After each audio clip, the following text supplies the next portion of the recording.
സുഹൃത്തുക്കളെ, ഹൃദയത്തെക്കുറിച്ച് കുറച്ച് വിവരങ്ങൾ നിങ്ങളുമായി പങ്കുവയ്ക്കുന്നതിനാണ് ഇന്നിവിടെ ഈ വീഡിയോ ചെയ്യാൻ ഉദ്ദേശിക്കുന്നത്. ഹൃദയത്തിൻ്റെ ചിത്രം നിങ്ങളെല്ലാവരും കണ്ടിട്ടുണ്ടാവും. എന്നാൽ PSC പരീക്ഷകൾക്കും മറ്റും പഠിക്കുന്നതിനായി ഹൃദയത്തിൻ്റെ പ്രവർത്തനം ജസ്റ്റ് ഒന്ന് വിവരിക്കുന്നതിന് വേണ്ടിയാണ് ഇത്തരത്തിലൊരു ചിത്രം ഇവിടെ വരച്ചിരിക്കുന്നത്. ഓരോ വ്യക്തിയുടെയും കൈമുഷ്ടിയുടെ വലിപ്പവും ഏകദേശം 300 ഗ്രാം ഭാരമുള്ളതുമായ ഹൃദയമാണ് മനുഷ്യ ശരീരത്തിലെ രക്തപര്യന വ്യവസ്ഥയുടെ കേന്ദ്രം എന്നറിയപ്പെടുന്നത്. അപ്പോൾ ഏകദേശം 300 ഗ്രാം ഭാരമുണ്ടാവും. ഓരോരുത്തരുടെയും കൈമുഷ്ടിയുടെയും വലിപ്പവുമാണ് ഹൃദയത്തിനുണ്ടായിരിക്കുന്നത്. ശരീരത്തിനാവശ്യമായ രക്തം പമ്പ് ചെയ്യുക എന്നതാണ് ഹൃദയത്തിൻ്റെ ധർമ്മം. ഇനി മത്സ്യത്തിന് 2 അറകളും ഉഭയജീവികൾക്ക് 3 അറകളും ഉരകങ്ങൾക്ക് വ്യക്തമായ വേർതിരിവില്ലാത്ത 4 അറകളും മനുഷ്യൻ ഉൾപ്പെടുന്ന സസ്തനികൾക്കും പക്ഷികൾക്കും വ്യക്തമായ വേർതിരിവുള്ള 4 അറകളുമാണ് ഹൃദയത്തിനുള്ളത്. അതായത് നമുക്കറിയാം, ജീവൻ ഉത്ഭവിച്ചത് ജലത്തിലാണ്. അവിടെ നിന്ന് പരിണാമം സംഭവിച്ച് ഉഭയജീവികളിലേക്കും തുടർന്ന് കരയിൽ ജീവിക്കുന്ന ഉരകങ്ങളിലൂടെ സസ്തനികളിൽ ഉൾപ്പെടുന്ന വലിയ വിഭാഗത്തിൽപ്പെട്ട ജീവികളിലേക്കും പരിണാമം പ്രാപിക്കുകയാണ് ഉണ്ടായത്. അപ്പോൾ ആദ്യം ജലജീവി രൂപപ്പെട്ട ജലത്തിലുള്ള മത്സ്യങ്ങളിൽ 2 അറകളും പിന്നീട് പരിണാമം സംഭവിച്ച് ഉഭയജീവികളായപ്പോൾ അവയ്ക്ക് 3 അറകളും അവിടുന്ന് കുറച്ചുകൂടി പരിണാമം പ്രാപിച്ച് ഉരകങ്ങൾ ഇഴഞ്ഞു നടക്കുന്ന ജീവികളായി മാറിയപ്പോൾ അവയ്ക്ക് ഹൃദയത്തിന് വ്യക്തമായ വേർതിരിവില്ലാത്ത 4 അറകളും പിന്നീട് നല്ല വികാസം പ്രാപിച്ച് മനുഷ്യനുൾപ്പെടുന്ന സസ്തനികളായി മാറിയപ്പോൾ അവയുടെ ഹൃദയത്തിന് വ്യക്തമായ വേർതിരിവുള്ള 4 അറകളുമോട് കൂടിയാണ് ഹൃദയം രൂപപ്പെട്ടു വന്നിരിക്കുന്നത്. ഇനി ചീങ്കണ്ണി, മുതല തുടങ്ങിയ വിഭാഗത്തിൽപ്പെട്ട ചില ജീവികൾക്ക് വ്യക്തമായ, അതായത് അവ ഉരകങ്ങളാണെങ്കിൽ കൂടി വ്യക്തമായ 4 അറകളോട് കൂടിയ ഹൃദയം അവർക്കുണ്ട്. മനുഷ്യൻ്റെ ഭ്രൂണത്തിന് അല്ലെങ്കിൽ ഗർഭപാത്രത്തിലുള്ള കുട്ടിക്ക് 4 ആഴ്ച പ്രായമാകുമ്പോൾ തന്നെ ഹൃദയം സ്പന്ദിച്ചു തുടങ്ങുന്നു. ജനിച്ച ശേഷമുള്ള ആദ്യ മാസങ്ങളിൽ കുട്ടിയുടെ ഹൃദയസ്പന്ദനം മിനിറ്റിൽ ഏകദേശം 200 തവണയായിരിക്കും. ഇനി പ്രായപൂർത്തിയായ പുരുഷന്മാരിൽ ഏകദേശം 1 മിനിറ്റിൽ 72 തവണയും പ്രായപൂർത്തിയായ സ്ത്രീകളിൽ ഏകദേശം 78 തവണയുമാണ് ഹൃദയം മിടിക്കുന്നത്. അതായത് ഒരു ഹൃദയസ്പന്ദനത്തിന് അല്ലെങ്കിൽ 2 ഹൃദയസ്പന്ദനങ്ങൾക്കിടയിലുള്ള സമയം എന്ന് പറയുന്നത് ഏകദേശം 0.8, അതായത് 0.8 സെക്കൻഡാണ്. മിനിറ്റിൽ ശരാശരി 100-ൽ കൂടുതൽ തവണ ഹൃദയം മിടിക്കുന്ന രോഗാവസ്ഥയ്ക്ക് പറയുന്ന പേരാണ് ടാക്കിക്കാർഡിയ. മിനിറ്റിൽ 100-ൽ കൂടുതൽ തവണ മിടിക്കുന്ന അവസ്ഥ ടാക്കിക്കാർഡിയ. ഇനി മിനിറ്റിൽ ശരാശരി 60-ൽ താഴെ തവണ ഹൃദയം മിടിക്കുന്ന അവസ്ഥയ്ക്ക് പറയുന്നത് ബ്രാഡികാർഡിയ. 60-ൽ താഴെ ഹൃദയം മിടിക്കുന്ന രോഗാവസ്ഥ ബ്രാഡികാർഡിയ. ശരീരത്തിലെ വിശ്രമമില്ലാത്ത പേശിയാണ് ഹൃദയം. നന്നായി പണിയെടുക്കുന്നത് കൊണ്ടാവണം ക്യാൻസർ ബാധിക്കാത്ത ശരീരാവയവമാണ് മനുഷ്യഹൃദയം. മനുഷ്യഹൃദയത്തിന് 4 അറകളാണുള്ളതെന്ന് മുൻപ് പറഞ്ഞിരുന്നുവല്ലോ. മുകളിലുള്ള 2 അറകളെ ഓറിക്കിളുകളെന്നും താഴെയുള്ളവയെ വെൻട്രിക്കിളുകളെന്നും പറയുന്നു. അത് ഓർത്തിരിക്കാനായിട്ട് വേണമെങ്കിൽ നമുക്കൊരു ക്ലൂ ഉപയോഗിക്കാം. ഓറിക്കിൾ എന്ന് എഴുതുന്നതിൻ്റെ ആദ്യത്തെ അക്ഷരം A. അപ്പോൾ A എന്നെഴുതുമ്പോൾ അതിൻ്റെ കൂർപ്പ്, മുകളിലേക്കുള്ള ആ കൂർപ്പ് മുകളിലേക്കാണ് പോകുന്നത്. ആരോ പോലെ നമ്മൾ നോക്കിയാൽ മുകളിലേക്കാണ് പോകുന്നത്. അതുകൊണ്ട് അത് മുകളിലുള്ള അറകൾ എന്ന് നമുക്ക് തിരിച്ചറിയാൻ സാധിക്കും. ഇനി വെൻട്രിക്കിൾ എൻ്റെ V എന്നെഴുതുമ്പോൾ Vയുടെ ആരോ താഴോട്ടാണ്. അപ്പോൾ ആ കൂർപ്പ് താഴോട്ടായതുകൊണ്ട് നമുക്ക് മനസ്സിലാവും താഴെയുള്ള അറകളാണ് വെൻട്രിക്കിൾ. നമുക്കിങ്ങനെ ഓർത്തിരിക്കാനൊരു ക്ലൂ എന്ന് പറഞ്ഞതേ ഉള്ളൂ. ഇനി ഹൃദയഭിത്തിക്ക് ഇടത്തെ അറകൾ, വലത്തെ അറകൾ എന്നിങ്ങനെ 2ആയി തിരിച്ചിരിക്കുന്നു. ഇടത്തെ അറയിൽ ശുദ്ധരക്തവും വലത്തെ അറയിൽ അശുദ്ധരക്തവുമാണ് അടങ്ങിയിരിക്കുന്നത്. ശുദ്ധരക്തമെന്നാൽ ഓക്സിജൻ അടങ്ങിയ രക്തമെന്നും അശുദ്ധരക്തമെന്നാൽ ഓക്സിജൻ നീക്കം ചെയ്യപ്പെട്ട അല്ലെങ്കിൽ കാർബൺ ഡൈ ഓക്സൈഡ് ഉൾപ്പെട്ടിട്ടുള്ള രക്തം എന്നുമാണ് അർത്ഥമാക്കുന്നത്.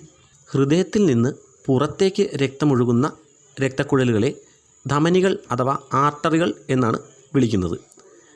ഇനി ഹൃദയത്തിലേക്ക് രക്തമൊഴുകുന്ന കുഴലുകളെ സിരകൾ അഥവാ വെയിനുകൾ എന്നും വിളിക്കുന്നു.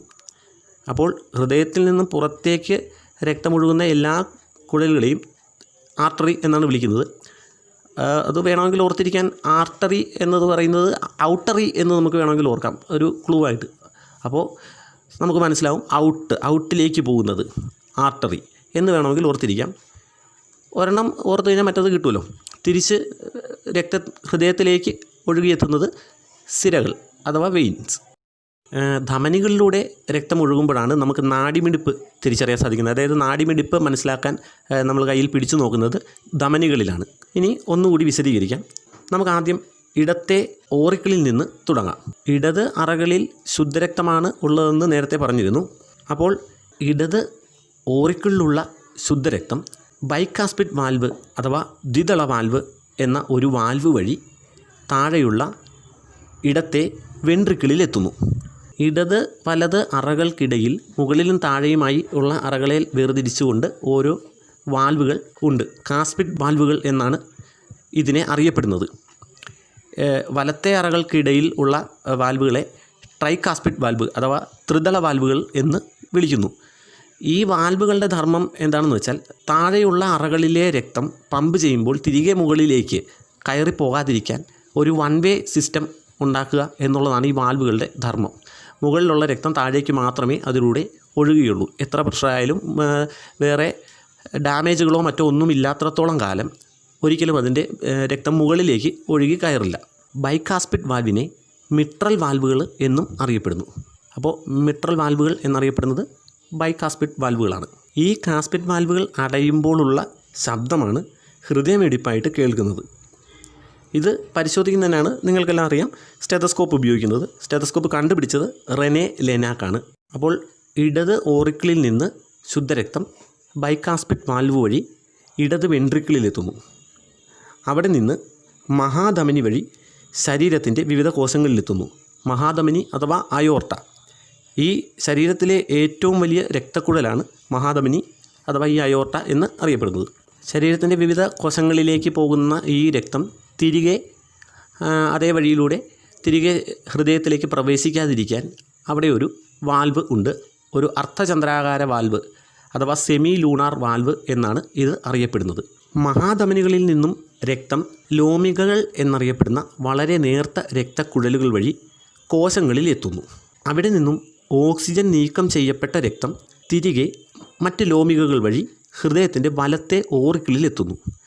ശരീരത്തിലെ ഏറ്റവും ചെറിയ ധമനികളും സിരകളുമാണ് ഈ ലോമികകൾ എന്ന് പറയുന്നത്. ഇത് കണ്ടെത്തിയത് മാർസെല്ലോ മാൽപിജി എന്ന ഇറ്റലിക്കാരനാണ്.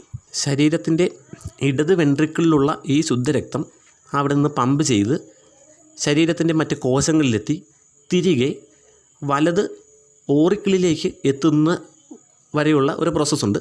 അപ്പോൾ ഇത്രയും രക്തം, അതായത് നമ്മുടെ കൈകാലുകളുടെ അറ്റം വരെയൊക്കെ ഈ ബ്ലഡ് എത്തി തിരികെ ഹൃദയത്തിലേക്ക് എത്തണം. അപ്പോൾ അത്രയും പ്രഷർ ചെലുത്തിയെങ്കിൽ മാത്രമേ ആ രക്തം ഒഴുകി ഈ പറഞ്ഞ പ്രോസസ്സ് എല്ലാം പൂർത്തിയാക്കി അവിടെ എത്തുകയുള്ളൂ.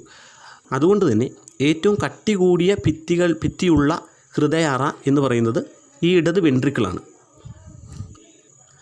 അപ്പോൾ ലോമികകൾ വഴി കോശങ്ങളിലെത്തി കോശങ്ങളിൽ ആ രക്തത്തിലെ ഓക്സിജൻ സ്വീകരിച്ച് ഓക്സിജൻ നീക്കം ചെയ്യപ്പെട്ട ഈ രക്തം, ഓക്സിജൻ ഇല്ലാത്ത രക്തം ഇപ്പോൾ അശുദ്ധരക്തമായി കഴിഞ്ഞു, ആ രക്തം തിരികെ ഹൃദയത്തിലേക്ക് എത്തുന്നു.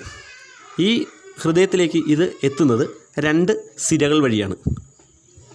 അത് ഊർധ്വമഹാസിര സുപ്പീരിയർ വെനാക്കാവ, അധോമഹാസിര ഇൻഫീരിയർ വെനാക്കാവ, ഈ 2 സിരകൾ വഴിയാണ് വലത് ഓറിക്കിളിൽ എത്തുന്നത്. അധോമഹാസിര ആണ് ശരീരത്തിലെ ഏറ്റവും വലിയ സിര. ഏറ്റവും വലിയ സിര എന്നറിയപ്പെടുന്നത് അധോമഹാസിരയാണ്. ഇനി അവിടെ നിന്നും വലത് ഓറിക്കിളിൽ നിന്നും രക്തം ട്രൈകാസ്പിഡ് വാൽവ് വഴി വലത് വെൻട്രിക്കിളിലേക്ക് എത്തുന്നു. അവിടെ നിന്നും രക്തം പമ്പ് ചെയ്യപ്പെട്ട് ശ്വാസകോശ ധമനി അഥവാ പൾമണറി ആർട്ടറി വഴി ശ്വാസകോശത്തിലെത്തുന്നു. നമുക്കറിയാം ശുദ്ധരക്തം ഒഴുകുന്നത് ധമനികൾ വഴിയാണ്, അശുദ്ധരക്തം സിരകൾ വഴിയാണ് ഒഴുകുന്നത് എന്ന് നമ്മൾ മുമ്പ് പറഞ്ഞിരുന്നു. എന്നാൽ ഇവിടെ നോക്കൂ, ഹൃദയത്തിൽ നിന്നും പുറത്തേക്ക് ഒഴുകുന്നതിനാൽ ഇതൊരു ധമനിയാണ്, എന്നാൽ അതിലൂടെ ഒഴുകുന്നത് അശുദ്ധരക്തമാണ്. അതുകൊണ്ട് ശരീരത്തിലെ അശുദ്ധരക്തം ഒഴുകുന്ന ഒരേ ഒരു ധമനിയാണ് പൾമണറി ധമനി. ഇനി ശ്വാസകോശത്തിലെത്തിയ അശുദ്ധരക്തം അവിടെ വെച്ച് കാർബൺ ഡൈ ഓക്സൈഡ് നീക്കം ചെയ്ത് ഓക്സിജൻ കലർത്തുന്നു. ഇപ്പോൾ അത് ശുദ്ധരക്തമായി മാറിക്കഴിഞ്ഞു. ഈ ശുദ്ധരക്തം ശ്വാസകോശ സിര അഥവാ പൾമണറി വെയിൻ വഴി ഇടത് ഓറിക്കിളിലെത്തുന്നു. ഹൃദയത്തിലേക്ക് രക്തം എത്തുന്ന കുഴലായതിനാലാണ് ഇവയെ സിര എന്ന് വിളിക്കുന്നത്. എന്നാൽ ഒഴുകുന്നത് ശുദ്ധരക്തമാണ്. ആയതിനാൽ ശുദ്ധരക്തം ഒഴുകുന്ന ഏക സിര എന്നറിയപ്പെടുന്നതും ശ്വാസകോശ സിരയാണ്. ഇടത് ഓറിക്കിളിൽ എത്തിയ ശുദ്ധരക്തം ബൈകാസ്പിഡ് വാൽവ് വഴി ഇടത് വെൻട്രിക്കിളിലെത്തുന്നു. ഈ പ്രക്രിയ വീണ്ടും തുടരുന്നു. വലത് വെൻട്രിക്കിളിൽ നിന്ന് ആരംഭിച്ച് ശ്വാസകോശം വഴി ഇടത് ഓറിക്കിളിലെത്തുന്ന ഈ പ്രക്രിയയാണ് പൾമണറി പര്യയനം എന്ന് പറയുന്നത്. ഈ പര്യയനത്തിൽ വെച്ച് രക്തം ശുദ്ധീകരിക്കപ്പെടുന്നു. ഇടത് വെൻട്രിക്കിളിൽ നിന്ന് ആരംഭിച്ച് വലത് ഓറിക്കിളിലെത്തുന്ന പര്യയനമാണ് സിസ്റ്റമിക് പര്യയനം എന്ന് പറയുന്നത്. ഇതിലൂടെ ശരീരകോശങ്ങളിൽ ഓക്സിജൻ എത്തുന്നു. ഇങ്ങനെ മുഴുവനായും രക്തപര്യയനം ഒരു തവണ പൂർത്തിയാക്കുമ്പോൾ 2 തവണ ഹൃദയത്തിലൂടെ രക്തം ഒഴുകുന്നു. ഹൃദയത്തിൻ്റെ പ്രവർത്തനത്തിനാവശ്യമായി രക്തം ആവശ്യമാണ്. അങ്ങനെ ഹൃദയത്തിൻ്റെ പ്രവർത്തനത്തിനാവശ്യമായ ഹൃദയഭിത്തിക്ക് രക്തം നൽകുന്നത് കൊറോണറി ധമനിയാണ്. രക്തം പമ്പ് ചെയ്യുന്നതിനായി ഹൃദയത്തിൻ്റെ അറ സങ്കോചിക്കുന്നു അഥവാ ചുരുങ്ങുന്നു. അങ്ങനെ ചുരുങ്ങുന്നതിനെ സിസ്റ്റോൾ എന്ന് പറയുന്നു. തിരികെ വിശ്രമാവസ്ഥയിലാകുന്ന അവസ്ഥയെ ഡയാസ്റ്റോൾ എന്ന് പറയുന്നു. അപ്പോൾ ഹൃദയം ചുരുങ്ങുന്ന അവസ്ഥ സിസ്റ്റോൾ എന്നും ഹൃദയം വികസിച്ച് പഴയപടിയാകുന്ന അവസ്ഥ ഡയാസ്റ്റോൾ എന്നും പറയുന്നു. ഇങ്ങനെ സങ്കോചിക്കുമ്പോൾ ശക്തമായി രക്തം ധമനികളിലൂടെ ഒഴുകുന്നു. അതായത് ഒരു ബലൂണിൽ വെള്ളം നിറച്ച് വെച്ചിട്ട് അമർത്തി കഴിഞ്ഞാൽ വെള്ളം ബലൂണ് പുറത്തേക്ക് ഒഴുകുമല്ലോ. അതുപോലെ ഈ ധമനികളിലൂടെ ഹൃദയം ചുരുങ്ങുമ്പോൾ രക്തം അതിശക്തമായി ഒഴുകുന്നു. അപ്പോഴുള്ള പ്രഷർ കൊണ്ട് ധമനികൾ വികസിക്കുന്നു. ഈ പ്രഷറിനെ സിസ്റ്റോളിക് പ്രഷർ എന്നാണ് പറയുന്നത്. ഇത് മനുഷ്യനിൽ 120 mmHg അളവാണ്. ഈ ഹൃദയം വിശ്രമാവസ്ഥയിലായിരിക്കുമ്പോൾ ധമനികൾ ചുരുങ്ങുന്നു. അതായത് അതിലൂടെ രക്തമൊഴുക്ക് കുറവായിരിക്കും. അതുകൊണ്ട് ധമനികൾ ചുരുങ്ങുന്നു. ഈ കുറഞ്ഞ മർദ്ദമാണ് ഡയാസ്റ്റോളിക് പ്രഷർ എന്നറിയപ്പെടുന്നത്. മനുഷ്യരിൽ ഇത് 80 mmHg ആണ്. അതുകൊണ്ട് സാധാരണ രക്തസമ്മർദ്ദം 120/80 mmHg എന്ന് പറയുന്നു. ഉറങ്ങുന്ന സമയത്ത് കോശങ്ങൾക്ക് അധികം ഓക്സിജൻ ആവശ്യമില്ലാത്ത അവസ്ഥയാണ്. അതുകൊണ്ട് ഹൃദയത്തിൻ്റെ പ്രവർത്തനം സ്വാഭാവികമായ മന്ദഗതിയിലായിരിക്കും. അതുകൊണ്ട് തന്നെ രക്തസമ്മർദ്ദം വളരെ കുറയുകയും ചെയ്യുന്നു. അതുപോലെ തന്നെ കൂടുതലായി കായികാഭ്യാസമോ കഠിനാധ്വാനമോ ഓടുകയോ മറ്റോ ഒക്കെ ചെയ്യുമ്പോൾ കോശങ്ങൾക്ക് കൂടുതൽ ഓക്സിജൻ ആവശ്യമായി വരികയും അങ്ങനെ ഹൃദയം കൂടുതൽ പ്രവർത്തിക്കേണ്ടി വരികയും ചെയ്യുന്നു. അതുകൊണ്ട് തന്നെ ശരീരത്തിലെ രക്തസമ്മർദ്ദം വർദ്ധിക്കുന്നു. രക്തക്കുഴലുകളിൽ രക്തം കട്ട പിടിക്കുന്ന അവസ്ഥയാണ് ത്രോംബോസിസ് എന്ന് പറയുന്നത്. ഇനി ധമനികളിൽ കൊളസ്ട്രോൾ അടിഞ്ഞുകൂടി ഉണ്ടാകുന്ന ബ്ലോക്കിനെയാണ് അതിരോസ്ക്ലീറോസിസ് എന്ന് പറയുന്നത്. രക്തം കട്ട പിടിച്ചുണ്ടാകുന്നത് ത്രോംബോസിസും കൊളസ്ട്രോൾ കൂടി ഉണ്ടാകുന്ന രോഗാവസ്ഥ അതിരോസ്ക്ലീറോസിസ് എന്ന് പറയുന്നു. ഇങ്ങനെ ഹൃദയധമനികൾ ഇതുപോലെ ബ്ലോക്കായി തടസ്സം സൃഷ്ടിക്കപ്പെടുമ്പോഴാണ് ഹൃദയാഘാതം ഉണ്ടാകുന്നത്. ഹൃദയപ്രവർത്തനങ്ങൾ നിശ്ചലമാകുന്ന അവസ്ഥയാണ് ഹൃദയാഘാതം എന്ന് പറയുന്നത്.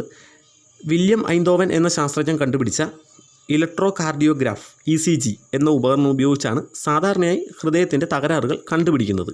അൾട്രാസൗണ്ട് സംവിധാനമായ എക്കോ കാർഡിയോഗ്രാഫ് ഉപയോഗിച്ചും ഹൃദയത്തിൻ്റെ തകരാറുകൾ കണ്ടെത്താം. ഹൃദയം തകരാറിലാകുമ്പോൾ ആൻജിയോഗ്രാം ചെയ്ത് ഹൃദയത്തിൽ ബ്ലോക്ക് എവിടെയെങ്കിലും ഉണ്ടെങ്കിൽ കണ്ടെത്താൻ സാധിക്കും. അതായത് ഒരു ക്യാമറ അടങ്ങിയ ഉപകരണം ധമനികളിലൂടെ കടത്തിവിട്ടാണ് ഇത് കണ്ടെത്തുന്നത്. ഇങ്ങനെ കണ്ടെത്തിയ ബ്ലോക്കുകൾ മറ്റും ഉണ്ടെങ്കിൽ ആൻജിയോപ്ലാസ്റ്റി, അതായത് അവിടെ ഒരു സ്റ്റെന്ത് എന്ന് പറയുന്ന ചെറിയൊരു കുഴൽ സ്ഥാപിച്ച് രക്തം അതിലൂടെ സുഖമായി കടത്തിവിടുന്നു. അങ്ങനെ ഒരു ചികിത്സാ രീതിയുണ്ട്. ഇതല്ല എങ്കിൽ അതിൽ കൂടുതലാണെങ്കിൽ ബൈപ്പാസ് സർജറി ചെയ്യുന്നു. ബൈപ്പാസ് സർജറി എന്ന് പറഞ്ഞാൽ പേര് പോലെ തന്നെ അടഞ്ഞിരിക്കുന്ന ധമനിക്ക്, ഹൃദയത്തിലെ ധമനിക്ക് ബൈപ്പാസ് ചെയ്തുകൊണ്ട് മറ്റൊരു കുഴൽ വെച്ച് പിടിപ്പിക്കുന്നു. ഇനി ഹൃദയത്തെ പൊതിഞ്ഞ് 3 ആവരണങ്ങളുണ്ട്. പെരിക്കാർഡിയം, മയോകാർഡിയം, എൻഡോകാർഡിയം എന്നിവയാണിവ. പെരിക്കാർഡിയത്തിന് ഇരട്ട സ്തരം, അതായത് ഇരട്ട ഭിത്തികളുണ്ട്. ഇതിനുള്ളിൽ പെരിക്കാർഡിയൽ ദ്രവം നിറഞ്ഞിരിക്കുന്നു.